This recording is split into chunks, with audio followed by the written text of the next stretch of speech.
Then हमारा आता है GST applicability on liquidity damages compensation penalty arising out of breach of contract other provision of law sir. तो हमने पढ़ा था दोस्तों, जो हमारा पॉइंट था ना, लास्ट पॉइंट था हमारा कि सर ये ऑलवेज सप्लाई ऑफ सर्विस होगा। शेड्यूल नंबर 2 कि उसमें जो लास्ट पॉइंट था, 6th पॉइंट था, उसमें लास्ट में दे रखा था कि सर ये ऑलवेज सप्लाई ऑफ सर्विस होगा। क्या पढ़ा था हमने? Expression agreeing to obligation to refrain from an act, to tolerate an act or a situation or to do an act has 3 limbs। मतलब कि refrain from an act, कोई act ना करना, कोई एक्ट ना करना, tolerate an act, एक्ट को सहन करना, या फिर टू डू एन एक्ट, कोई एक्ट करना। ठीक है जी। तो कुछ ना करना, कुछ सहन करना या कुछ करना is always a supply of service sir, जो हमारे शेड्यूल 2 में क्लियरली बताया गया है। यहां हमें कोई प्रॉब्लम नहीं है, यह बात आपको समझ में आती है, यह बात मुझे समझ में आती है सर। ये हमारे को क्लियर सर, ये always always always supply of service होगा। ये उन्होंने शेड्यूल 2 के अंदर लास्ट पॉइंट के अंदर उन्होंने क्लियर कर दिया है। ये बात हमारे को समझ में आती है सर, आती है जी। तो कुछ एग्जाम्पल देख लेते हैं हम इसके। सर कोई एक्ट ना करना, कोई एक्ट ना करना के हम कुछ एग्जाम्पल देख लेते हैं। देखिएगा आप, नॉन कम्पीट एग्रीमेंट, कि मैंने आपको बताया था कि आप कहीं पे जॉब कर रहे हैं और उनके जितने भी सारे राज हैं वो आपको पता चल गए, तो आप उनको बोला कि मैं भी बिजनेस में आऊंगा और आपसे कम्पीट करूंगा। तो उन्होंने आपको बोला कि आप 51 लाख रुपीज लीजिए, 50 लाख नहीं 51 लाख लीजिए, ऊपर 1 लाख एक्स्ट्रा लीजिए, बट आप हमारे से कम्पीट मत कीजिए sir. In that case it is considered as not compete agreement. और ये क्या है सर? ये आपको कुछ ना करने के पैसे मिल रहे हैं, then it is supply of service sir. ये टैक्सेबल होगा, सप्लाई है सर, बिल्कुल ठीक है। या फिर इसका एग्जाम्पल बोल लीजिएगा, even after having permission builder not build more floor sir. तो एक बिल्डर है सर, एक बिल्डर है बिल्डिंग बनाने वाला, तो उसको यहाँ पर 10 फ्लोर तक बनाने का उसको परमिशन मिल गई सर, 10th फ्लोर तक उसको बनाने की परमिशन मिल गई सर। और यहाँ पे जो और घर हैं, रहने वाले लोग हैं सर, वो कहते हैं सर अगर आप इतनी बड़ी बिल्डिंग बना दोगे तो हमारे यहाँ पर धूप ही नहीं आएगी, तो हम कैसे रहेंगे सर। तो जो सारे रहने वाले लोग थे उन्होंने मिलकर, जो बिल्डर था ना, जो बिल्डर था उसको यहाँ पर 50 लाख रुपए दे दिए सर। वैसे मैं एग्जाम्पल ले रहा हूँ, बाकी करोड़ों दिए होंगे, मैं आपको एग्जाम्पल दे रहा हूँ। उन्होंने 50 लाख रुपए दे दिए इन सभी लोगों ने मिलकर सर। करीब आप जो बिल्डिंग है ना सिर्फ 5 मंजिल बनाइए, आप 10 मंजिल मत बनाइए। जो बिल्डिंग है वो उसको आप 5 मंजिल बनाइए, आप उसको 10 मंजिल मत बनाइए, हमसे 50 लाख रुपए ले लीजिए। Then even after having permission builder not building more floor against compensation from the neighbour sir. जो वहां के पड़ोसी थे उन्होंने कंपनसेशन दे दिया, मतलब कि वो एक्ट नहीं कर रहा, वो बिल्डिंग नहीं बना रहा, बदले में उनसे अमाउंट चार्ज कर रहा है। It is supply of service. बात समझ में आती है, आती है सर। देन टॉलरेट करना, किसी भी एक्ट को सहन करना। मैंने आपको एग्जांपल दिया था कि वो टाइल वाला शोर कर रहा है, मैं उसको सहन किया, वो चलो पुराना हो चुका है, हम और एग्जांपल लेते हैं यहाँ पर। Then shopkeeper allow hawkers to operate for a monthly payment sir. चलिए आपको एग्जांपल देता हूँ। हमारी शॉप है इलेक्ट्रॉनिक्स की, तो बाहर हमने अलाउ किया हुआ है एक जूस वाले को, जो वहां पर क्या है जूस सेल करता है। तो उसके क्या है, उसकी वो रिकॉर्डिंग देती रहती है, 10 रुपए गिलास जूस, 10 रुपए गिलास जूस। सर में दर्द हो जाता है उसे, और साथ में क्या है कि सारे वहाँ मक्खियाँ आती है, या फिर वहाँ पे लोग भी इकट्ठे हो जाते हैं, भीड़ इकट्ठी हो जाती है। तो उस चीज़ को हम सहन कर रहे हैं, बदले में उससे हम कोई अमाउंट चार्ज कर रहे हैं कि बार तुम्हारे ऐसे आपका दो टेबल से लगाकर आपको आप वो जूस सेल कर सकते हैं, आप वो शोर मचा सकते हैं, मक्खियाँ वहाँ पर आएगी, वहाँ पर लोग इकट्ठे होंगे जूस पीने के लिए, कोई बात नहीं सर, उसको हम चार्ज कर रहे हैं अमाउंट। इस चीज़ को सहन करने के हम अमाउंट चार्ज कर रहे हैं, it is also a supply of service sir. बात समझ में आती है sir, okay. Then society tolerating loud speaker for compensation sir. तो सर क्या किया कि हमारी कॉलोनी के अंदर यहाँ पर एक ने घर में जिम खोल लिया, एक आदमी ने घर में जिम खोल लिया, छत पर ओपन जिम खोल लिया, और हाई जो साउंड पर उन्होंने डीजे प्ले कर दिया, जिसपे सॉन्ग चलते रहते हैं, वो जिम करते हैं सर, और लोग भी वहाँ पे आते हैं। मतलब उन्होंने एक तरह का अपना बिजनेस खोल लिया वहाँ पर जिम का सर। और इतना शोर होता है कॉलोनी के अंदर, तो सारे लोग उससे परेशान है सर। तो वो कहते हैं कि जो भी मैं पैसा अर्न करूंगा 40% मैं आपको पे कर दूंगा, मतलब कि जितनी हमारी इनकम होगी आपको 40% उसको मैं पे कर दूंगा सर। तो उस लाउड स्पीकर को सहन कर रही है सोसाइटी, बदले में उससे कंपनसेशन चार्ज कर रही है, तो उसको सहन करना भी क्या है सर, सप्लाई है सर। ओके, देन हमारा आता है टू डू एन एक्ट, कोई एक्ट करना भी सर सप्लाई है sir. Like industry agree to install zero emission equipment, no legal requirement against amount paid by neighbour sir. तो सर जिस कॉलोनी में हम रहते हैं यहाँ पर एक फैक्ट्री खुली हुई है, यहाँ पर एक फैक्ट्री खुली हुई है, तो उसको हमने बोला कि सर तुम इक्विपमेंट लगाओ जिससे पोल्यूशन कम होए और हमको यहाँ पर रहने में बहुत तकलीफ होता है सर। आल दाओ गवर्नमेंट की तरफ से उनको ऐसी कोई भी कंडीशन को फुलफिल नहीं करना, गवर्नमेंट की तरफ से उनको ऐसी कोई भी लीगल रिक्वायरमेंट नहीं है कि उनको ऐसा इक्विपमेंट लगाना ही पड़ेगा। बट हम जो लोग रहते हैं कॉलोनी के अंदर, हमने उनको बोला कि जो लगेगा ना इक्विपमेंट उनके पैसे हम देते हैं, उसके पैसे हम सारे जो कॉलोनी वाले लोग हैं कंट्रीब्यूट करेंगे, पैसा इकट्ठा करेंगे और आपको देंगे, और आप वो इक्विपमेंट है वो लगाइए जिससे जो पोल्यूशन कम होगा और हमारे लिए अच्छा रहेगा, हम बीमार नहीं होंगे सर। आल्दो जो इंडस्ट्री वाला है जो बिजनेस कर रहा है उसको ऐसे कोई रिक्वायरमेंट नहीं है लीगल रिक्वायरमेंट की, उसको वो लगाना ही होगा, बट हम सारे उसको मिलकर बोल रहे हैं कि आप ये एक्ट कीजिए सर और बदले हमको ये पैसे दे रहे हैं, then it is supply of service sir. ठीक है जी, but in all these cases you have to check these two conditions sir, you have to check these two conditions sir.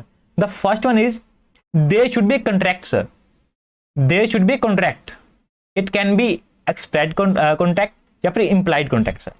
तो यहाँ पे एक कॉन्ट्रैक्ट होना चाहिए, ये बात हमने ध्यान में रखनी है, यहाँ पर एक कॉन्ट्रैक्ट होना चाहिए, अदरवाइज इसको हम सप्लाई नहीं मानेंगे। तो इसको हम सप्लाई तो ही मानेंगे सर, इसमें तो हमें कोई प्रॉब्लम नहीं है सर, सप्लाई ऑफ सर्विस है गुड्स है, हमें पता है सर ये सप्लाई ऑफ सर्विस है सर, यहाँ हमें कोई भी कंफ्यूजन नहीं है सर। बट हमने प्रॉब्लम यहाँ पे आ रही है सर ये सप्लाई है भी या नहीं है सर, तो उसको हम कैसे चेक करेंगे? अगर कंसिडरेशन मतलब कॉन्ट्रैक्ट होगा, अगर कॉन्ट्रैक्ट होगा एक्सप्रेस या इंप्लाइड प्लस कंसिडरेशन होगा तो ही इसको हम सप्लाई बोलेंगे। तो यहाँ पे हमने दो कंडीशन चेक करनी है।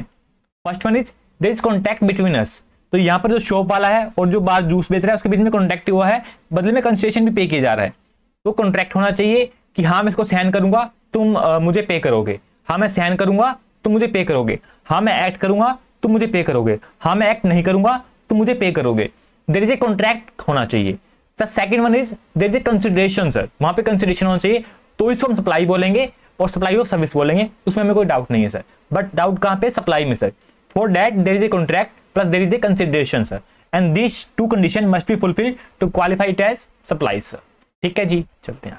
तो इसके बेस पर कुछ क्वेश्चन है, कुछ डाउट्स हैं जो सीबीएसई है उसने क्लैरिफाई करे सर। तो इसमें कुछ जो डाउट है वो आपको पसंद में नहीं आएंगे, आप सोचोगे सर ये तो ऐसा नहीं होना चाहिए, इसको ऐसा होना चाहिए था सर। बिल्कुल आप इसके खिलाफ जा सकते हैं। जो सीबीएसई है वो खाली आपको क्लैरिफाई करता है, वो आपके लिए एक तरह की इंस्ट्रक्शन देता है, वो आपको परमानेंट आप उसको मानना ऐसे जरूरी नहीं है सर। आप उसके खिलाफ केस कर सकते हैं, उसके खिलाफ आप सुप्रीम कोर्ट हाई कोर्ट में जा सकते हैं सर। ये सर लगभग 8 पॉइंट है सर, इसको आपने इसको ही लर्न करना है सर। आपके मन में कोई भी बात आए, आपको लगे सर ऐसा नहीं होना चाहिए ऐसा होना चाहिए, नहीं सर, जो सीबीएसई ने क्लैरिफाई करे एग्जाम पर्पज के लिए आपने इसको ऐसे लिख के आना है सर। अदरवाइज तो बाकी है जो आप अपने अकॉर्डिंग आप कर सकते हैं। ठीक है जी, मैं आपको डीपली समझाऊंगा, जितना पॉसिबल हो पाएगा उतना डीपली आपको समझाऊंगा सर। ठीक है, सो पहला हमारा यहाँ पे आता है liquidation damages, the taxability of some transaction in this regard. जो ऊपर हमने पढ़ा ना, ऊपर जितनी हमने चर्चा वगैरह करी उसके रिगार्डिंग कुछ जो टैक्सेबिलिटी है उसके बारे में हम डिस्कस कर रहे हैं sir. The first one is liquidation damages sir. इसका मतलब क्या होता है सर? देखिएगा, ये रामू है और ये श्यामू है सर, ये रामू है और ये श्यामू है सर। इन्होंने एक कॉन्ट्रैक्ट किया सर, कोई भी कॉन्ट्रैक्ट, इन्होंने कोई कॉन्ट्रैक्ट किया सर। ठीक है, तो what is the liquidation damages? The compensation is payable to aggrieve party for breach of contract sir. अगर ये कॉन्ट्रैक्ट टूट जाता है तो जो रामू है और श्यामू है, तो जो कॉन्ट्रैक्ट है जो तोड़ेगा वो दूसरे पार्टी को कुछ कंपनसेशन पे करेगा सर। क्या सर वो हम सप्लाई मानेंगे सर? अगर वो कंपनसेशन पे किया जा रहा है, क्या वो सप्लाई है sir? Where amount is paid only to compensate for injury, loss, damages suffered by the aggrieved party, there is no agreement by the aggrieved, hence no taxable sir। Sir यहाँ पे देखिएगा, हमारे बीच में कोई भी ऐसा एग्रीमेंट नहीं होता कि तू जो कॉन्ट्रैक्ट है वो तोड़ियो और तेरे को बदले में मैं इसकी तो डैमेज है तो पे करूंगा सर। हमारे बीच तो कॉन्टैक्ट हुआ था, वो कॉन्टैक्ट को निभाने का कॉन्टैक्ट हुआ था कि हम एक काम करेंगे, इस चीज का हम कॉन्टैक्ट कर रहे हैं, ना कि कॉन्टैक्ट को तोड़ने का हमारे बीच में कॉन्टैक्ट हुआ है, तू ये कॉन्टैक्ट तोड़ियो और तेरे को मैं इसको कंपनसेट करूंगा। ऐसा हमारे बीच में कोई कॉन्टैक्ट नहीं हुआ था। In that case it is a not supply sir. Example लीजिएगा, damages resulting from the damage to property, negligence हो गया, प्राइवेसी हो गया, unauthorised use of trade name या कॉपीराइट सर। इसका एग्जाम्पल देता हूं मैं, किसी ने जो मेरे नोट्स है वो कॉपी कर लिए सर, वैसे फ्री में अवेलेबल है सबके लिए, कॉपी करता रहे, क्या उखाड़ लेगा, कोई बात नहीं।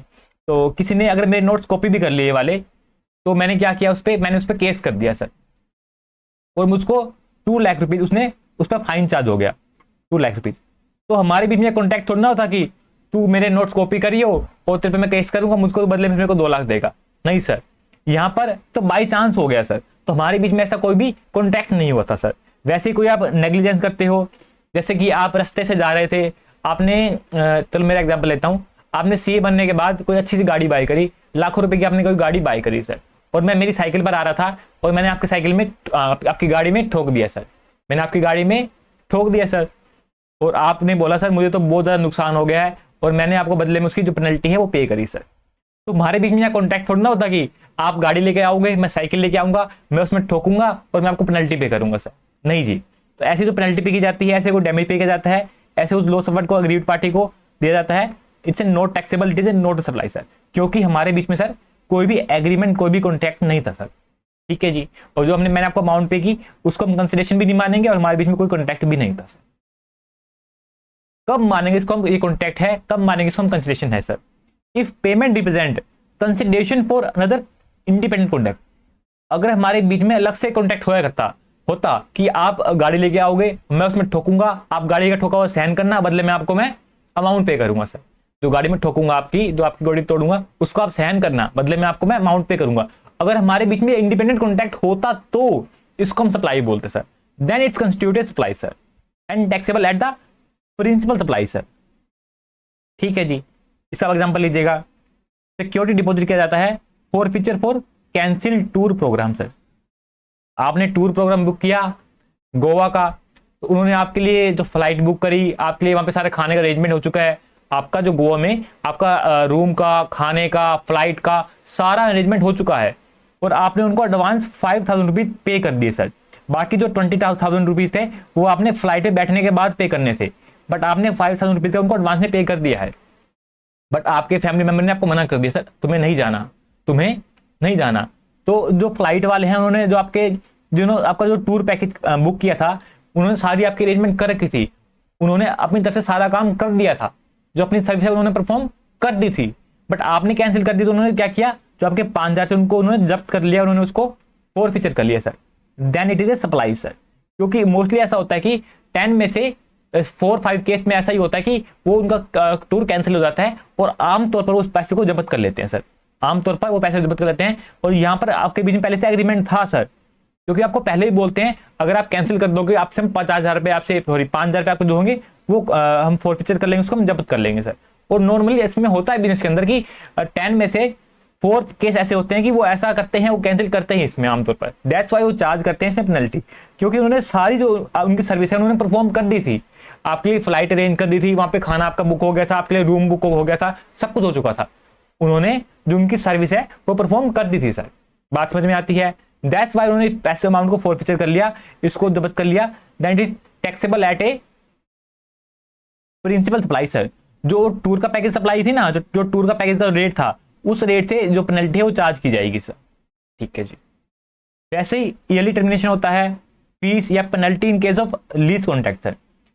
We are tolerating the early termination, just like आपने बैंक से लोन लिया था, क्या आपने बैंक से लोन लिया था 5 ईयर्स के लिए, तो बैंक वाले ने आपको पहले बोला था कि अगर आप इसको 1 साल तक आप इसको अगर पहले पे कर देते हो, मतलब आपने 1 साल में 2 साल में पे कर दिया इंस्टेड ऑफ 5 ईयर्स, देन आपसे आप एक पेनल्टी लगाई जाएगी, तो ये भी टैक्सेबल होगी at the rate of principal supply sir, ठीक है जी।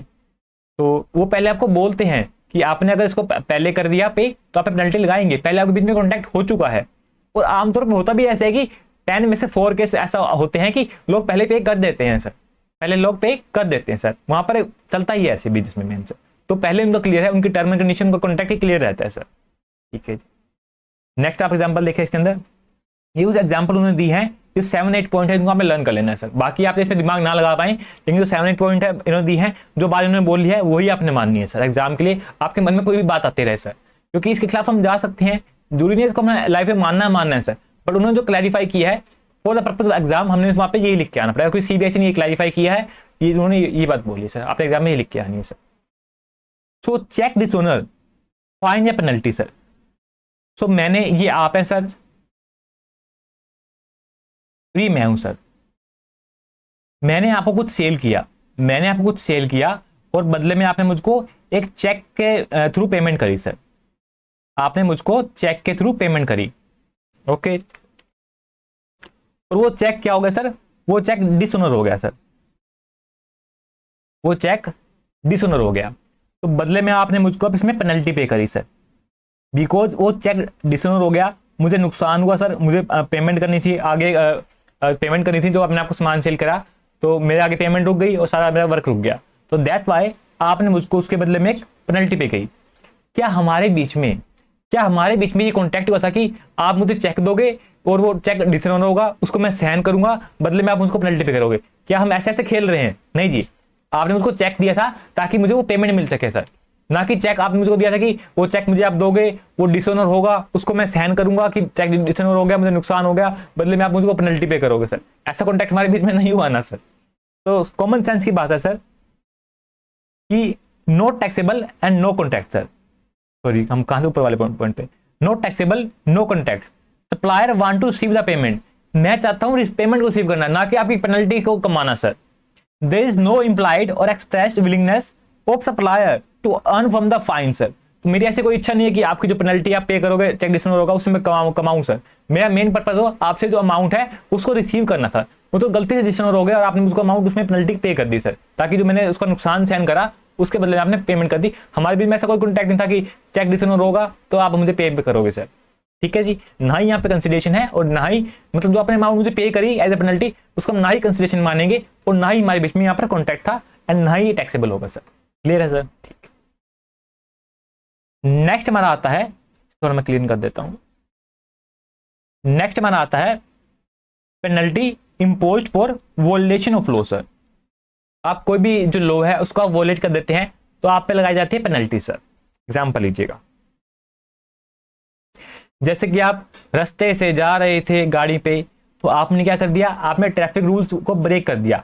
दैट्स वाई इस जो ट्रैफिक पुलिस वाले ने आप पे क्या किया, एक फाइन चार्ज किया, आप पे पेनल्टी इंपोज की गई सर। ठीक है जी, तो आपके बीच में कोई कॉन्टैक्ट होता कि मैं वहां से गाड़ी पे आऊंगा, मैं वहां पे ट्रैफिक रूल को तोड़ूंगा और बदले में आप उसको सहन करना और बदले में आपको मैं पेनल्टी पे करूंगा सर?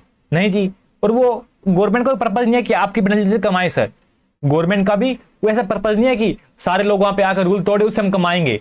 पेनल्टी तो तभी लगाई जा रही है कि आप उस रूल्स को ना तोड़े, ताकि अच्छा मतलब एनवायरनमेंट बना रहे, सभी रूल्स को फॉलो करें। दैट्स वाई वहां पे जो पेनल्टी है वो लगाई जा रही है सर। मतलब किसी तरह की जो पेनल्टी पे की जाती है, गवर्नमेंट को पे की जाती है, वो क्या है सर, वो सप्लाई नहीं है सर, क्योंकि उनका जो गवर्नमेंट का पर्पज ये नहीं कि उसके आप कंसिडरेशन दे रहे हैं उसे कमाए सर। दैट्स वाई जो आप पेनल्टी पे कर रहे हैं उसको हम कंसिडरेशन ही नहीं मानेंगे, और ना ही हमारे बीच में कॉन्टैक्ट था कि मैं यहाँ पे आकर उसको तोड़ूंगा और आपको मैं अमाउंट पे करूंगा। वो तो गलती से टूट गया सर, कोई जानबूझ के लोगों को नहीं तोड़ता सर। ठीक है, और ना इसको हम कंसिडरेशन मानेंगे, क्योंकि जो गवर्नमेंट है उसका पर्पज नहीं है इसके आपकी पेनल्टी से कमाना सर।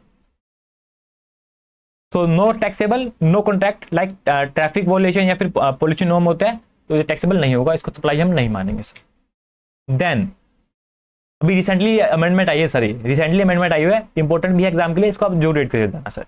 देन हमारा आता है फॉरफीचर ऑफ सैलरी फॉर परी टर्मिनेशन सर। तो जैसे कि आपने आप एग्जाम्पल लीजिएगा, आप सी बनने के बाद आप जॉब कर रहे हैं, तो 5 ईयर्स के लिए आप वहां पे जॉब के लिए आप गए, लेकिन आपने 2 ईयर्स तक बाद आपने जॉब को छोड़ दिया सर। 2 ईयर्स के बाद आपने वहां पर जॉब को छोड़ दिया sir. Then not taxable sir, ये टैक्सेबल नहीं होगा सर, क्योंकि जो आप 2 साल में आप छोड़ रहे हैं बदले में आपको कुछ पेनल्टी पे करनी पड़ रही है, वो अमाउंट टैक्सेबल नहीं होगी सर। क्यों सर? फॉरफीचर ऑफ सैलरी, मतलब आपकी सैलरी फॉरफीचर हो रही है अगर आप परी टर्मिनेशन कर रहे हैं सर, तो आपकी ऐसे अमाउंट कटती नहीं रहती, एक तरह की अमाउंट वो काटते रहते हैं, उसको फॉरफीचर कर लेंगे sir. Then impose for discourage non serious employee sir, ये क्यों लगाई जा रही है? जो नॉन सीरियस एम्प्लॉय है ना, उनको डिस्करेज करने की लगाई जा रही है। Also employee doesn't get anything in return. जो एम्प्लॉय है उसको बदले में कुछ नहीं मिल रहा, मतलब कंसिडरेशन कुछ भी नहीं मिल रहा, खाली वो पे ही कर रहे हैं ना, उसके पैसे कट रहे हैं, बदले में उसको कुछ नहीं मिल रहा सर। तो ना ही यहाँ पे कंसिडरेशन है और ना ही मेन पर्पज क्या है कि जो नॉन सीरियस एम्प्लॉयज है उनको डिस्करेज करने के लिए है सर ये, तो इसको हम सप्लाई नहीं मानेंगे, टैक्सेबल नहीं होगा सर। देन हमारा आएगा लेट पेमेंट सरचार्ज या फिर fees sir. Late payment with interest, penalty, fees are ancillary services supply naturally bundled with principal supply sir and taxes at the principal supply sir. तो जब हमने देखा था हमारा डायरेक्ट क्रेडिट एजेंसी वाला system हम देख रहे थे, तो मैंने आपको समझाया था कि जो इंटरेस्ट होता है वो चार्ज करता है जो सेल्समैन है खुद, देन इसको हम इंक्लूड करते हैं वैल्यू ऑफ सप्लाई के अंदर। बट अगर जो इंटरेस्ट है वो चार्ज कर रही है कोई थर्ड पार्टी चार्ज कर रही है या बैंक चार्ज कर रहा है, इसको हम सप्लाई मानते पर ये एग्जम्प्ट है सर, इंटरेस्ट चार्ज कर रही है कोई थर्ड पार्टी या कोई बैंक चार्ज कर रहा है वो एग्जम्प्ट है सर।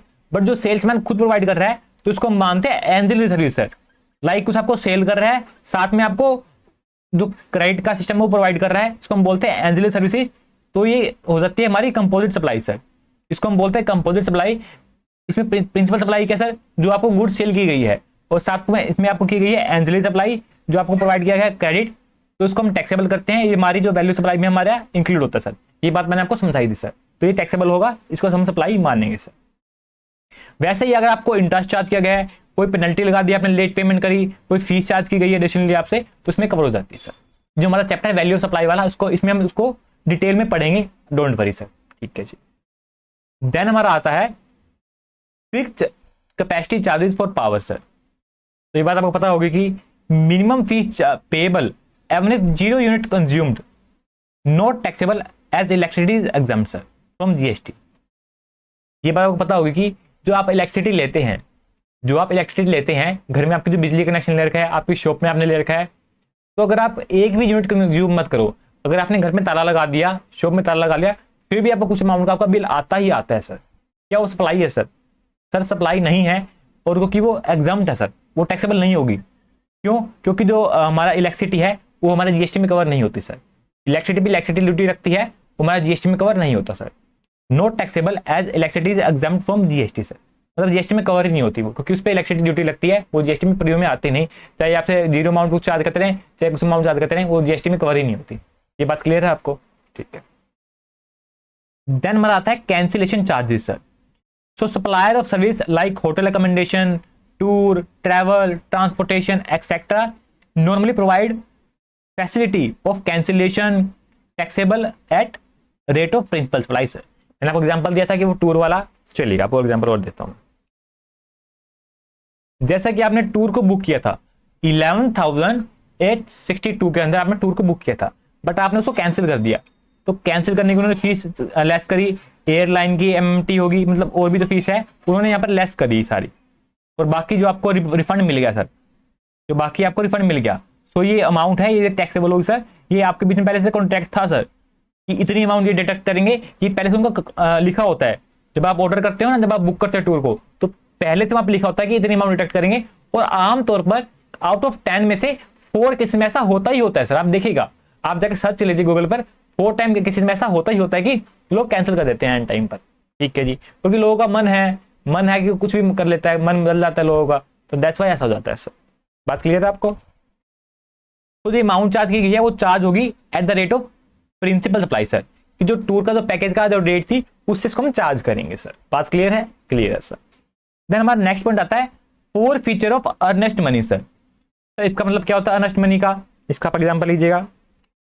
लाइक आपने एक होम बाई किया सर, आपने एक होम बाई किया, आपने घर बाई किया, तो कुछ अमाउंट हम स्टार्टिंग में पे करते हैं ना, जिसको हम बोलते हैं सर, कुछ अमाउंट हम स्टार्टिंग में पे करते हैं, उसका नाम बोले, उसको क्या बोलते हैं सर?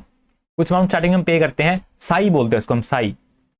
हमारी लोकल लैंग्वेज में उसको हम साई बोलते हैं, इसको हम बोलते हैं अर्नेस्ट मनी या साई बोलते हैं हम, कि कुछ अमाउंट उसको बोलते हैं, हाँ अब ये मकान मेरा हो गया, बाकी जो हमारा सौदा हो गया, बाकी हम जो कॉन्ट्रैक्ट कंप्लीट होगा, रजिस्ट्री होगी, तो हम आपको पे करेंगे सर। ठीक है जी। So, 4 feature of earnest money in case like breach of agreement to sell the immovable property is not a consideration for any supply sir and is not taxable sir. तो अगर मैंने इसको कैंसिल कर दिया, मैंने आपको पे करी थी अर्नेस्ट मनी, बट अब मैं बोल रहा हूँ सर मैंने इसको बाय नहीं करना और आपने उस पैसे को जब्त कर लिया सर, तो मैंने आपको साइन पे करी, आपको अर्नेस्ट मनी पे करी, आपने उसको जब्त कर लिया सर, तो बदले मुझे कुछ मिल नहीं रहा, बदले मुझे कुछ नहीं मिल रहा, और ना ही हमारे बीच में कॉन्ट्रैक्ट ऐसा था कि मैं इसको तोड़ूंगा, मैं इसको बाय नहीं करूंगा और बदले में आपको पैसे को जब्त करोगे सर, ऐसा नहीं था हमारे कॉन्ट्रैक्ट बीच में। मैंने तो आपको एक साइन दी थी कि अब ये मकान में हो गया, अब इसको मैं बाय करने वाला हूँ सर, इसको हम सप्लाई नहीं मानेंगे, ये टैक्सेबल नहीं होगा। और कई किसी ने आपको लगेगा सर ये आप सही नहीं बोल रहे, ऐसा होना चाहिए था, बात को मानता हूं मैं, बट जो सीबीआईसी ने ये क्लैरिफाई किया है for the purpose of exam आपने इसको ऐसे ही पढ़ना है सर, ठीक है। जो 7-8 पॉइंट है इसको आपने लर्न कर लेना है सर, जितना हो सकता है मैंने आपको क्लैरिफाई किया विद एग्जाम्पल्स, मैंने आपको समझाया सर, ठीक है जी। पक्की बात अगर रियल लाइफ में देखें तो पक्का नहीं आप उसको मानना ही मानना है, बट जो बहुत चीजें ऐसी हैं जो इंडस्ट्री के फेवर में आई है सर, आप लोगों के फेवर में बहुत चीजें सर, तो अच्छी बात है, इसको आपने मान लेना चाहिए सर, ठीक है। देन हमारा आता है taxability of no claim bonus offered by the insurance company sir. Sir ये नॉन क्लेम बोनस सर होता है क्या सर, पहले इसको हम समझ लेते हैं। So no claim bonus is discount in premium offered by the insurance company sir if vehicle owner has not made a single claim during the term of motor insurance policy sir. तो जो no claim bonus है sir, जो no claim bonus है sir, वो आपको दिया जाता है चाहे आपने इंश्योरेंस पॉलिसी ले रखी हो, हेल्थ इंश्योरेंस ले रखी हो, चाहे आपने जनरल इंश्योरेंस बाय कर रखा हो।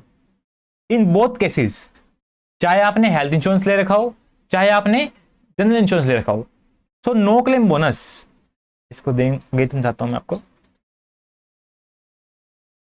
No claim bonus is discount in premium, कि आपको एक बोनस मिल रहा है कि जो आने वाले, जैसे कि आप प्रीमियम पे करोगे 5,000 5,000 5,000 5,000 आप प्रीमियम को पे करोगे एवरी ईयर सर, ठीक है जी।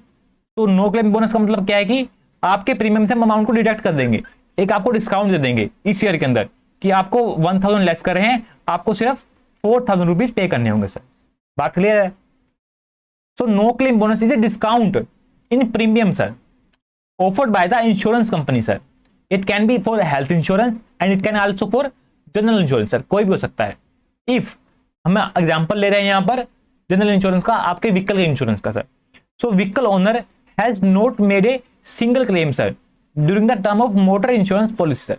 तो इस पीरियड के अंदर आपने कोई भी ऐसा क्लेम नहीं किया कि आपने आपका जो बाइक है आपने उसका इंश्योरेंस कराया होगा, आपने उसको ठोका नहीं, उसको डैमेज नहीं किया, आपने उसको सही रखा सर, आपने इंश्योरेंस तो कराया था उसका, बट आपने कहीं बाइक को ठोका नहीं, आपने बाइक को प्यार से रखा, सजा के रखा, साफ सुथरा रखा, उसको आपने ठोकने से बचाया सर।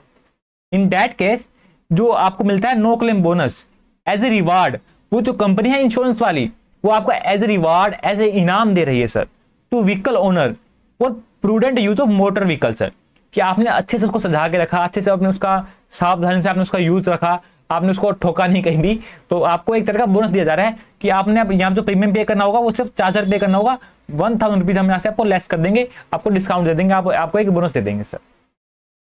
तो प्रॉब्लम ये आ रही है सर, ये सप्लाई है क्या कि आप वो जो इंश्योरेंस कंपनी वाली आपको बोल रही है कि आप क्लेम मत फाइल कीजिए, मतलब not to do an act, कोई एक्ट ना करना, कि मैंने इसको क्लेम फाइल नहीं किया, मैंने कोई भी ऐसा क्लेम फाइल नहीं किया कि मैंने गाइड ठोकी और मैं बदले में क्लेम फाइल कर रहा हूं, मैंने कोई भी क्लेम फाइल नहीं किया और बदले में आप मुझको ये बोनस दे रहे हैं सर, क्या ये सप्लाई है सर? देखना कहां कहां पहुंच जाते हैं कि मैंने क्लेम फाइल नहीं किया, मैंने क्लेम फाइल नहीं किया, कोई एक्ट ना करना, बदले में आपसे मुझको दे रहे हैं, बोनस दे रहे हैं सर, क्या ये सप्लाई है sir? The customer buy the insurance policy, जो कस्टमर है वो इंश्योरेंस पॉलिसी बाय करता है, मैं आपको दिखाता हूँ। देखिए ये पॉलिसी बाजार.com है, यहाँ पे आप जाके देख सकते हैं जो नो क्लेम बोनस है वो पे किया जाता है डिफरेंट कंपनी के द्वारा, किसी की 45% होता है, किसी का 25% होता है, डिफरेंट रेट होती है सर। यहाँ पर मेनली होता है हमारा तो जो हम व्हीकल वगैरह लेते हैं उसमें होता है सर मेनली ये। So the customer buy the insurance policy to indemnify himself from any loss, जो कस्टमर ने बाई करी है इंश्योरेंस पॉलिसी, चाहे हेल्थ इंश्योरेंस हो चाहे जनरल इंश्योरेंस हो, क्यों बाई करी है? ताकि अपने लॉस को इंडेमनिफाई कर पाए। मेरी गाड़ी ठुक जाती है तो मेरे पैसे रिकवर हो जाएंगे उस इंश्योरेंस से, मैंने उसको इस वजह से बाई किया है। And there is no contractual obligation not to claim insurance claim, हमारा ऐसा कोई भी कॉन्ट्रैक्ट नहीं हुआ कि मैं क्लेम फाइल नहीं करूंगा और तुम मुझको बोनस देना, हम ऐसा थोड़ी खेल रहे हैं। हमने तो भाई वो पॉलिसी ली है मैंने पॉलिसी इसलिए लिया है ताकि मैं अपना जो लॉसेस को डमनीफाई कर पाऊं। अगर मेरी गाड़ी ठुक जाती है तो मेरे लॉस को मैं रिकवर कर पाऊं। दैट्स वाई जो इंश्योरेंस पॉलिसी मैंने इस वजह से ली है। मेरा पर्पज ये नहीं है कि मैं कोई क्लेम फाइल नहीं करूंगा मुझको बोनस मिलेगा सर, ऐसे थोड़ी खेल रहे हैं हम। तो no under any contractual obligation not to claim insurance claim sir during any period covered under policy sir in lieu of no claim bonus sir, कि मैं इंश्योरेंस क्लेम फाइल नहीं करूंगा और तुम मुझको ये देना सर, मुझको आप बोनस देना। ये हमारे बीच में ऐसा कोई कॉन्ट्रैक्ट नहीं था। जो मैंने पॉलिसी बाय करी है मैंने इंडेमनिफाई करने के लिए करी है ताकि जो नुकसान से मैं बच सकूं सर। And there is no supply provided by the insured to insurance company in form of agreeing to obligation to refrain from an act of lodging insurance claim, कि मैंने अपना जो क्लेम ना फाइल करके ऐसी कोई सप्लाई नहीं करी, मतलब कोई एक्ट ना करके मैंने ऐसी कोई सप्लाई नहीं करी है सर। और बदले में जो मुझको जो बोनस मिल रहा है वो भी कोई कंसिडरेशन नहीं है सर, वो भी कोई कंसिडरेशन नहीं है सर, मतलब सप्लाई नहीं है सर, नो सप्लाई सर। जो 1000 यहाँ पे लेस हो रहे हैं वो कोई सप्लाई नहीं है सर। आपने बस इतना ध्यान रखना है कि नो सप्लाई, आप लिख लीजिए नो सप्लाई। तो दोस्तों यहाँ हमारा जो चैप्टर है वो होता है एंड।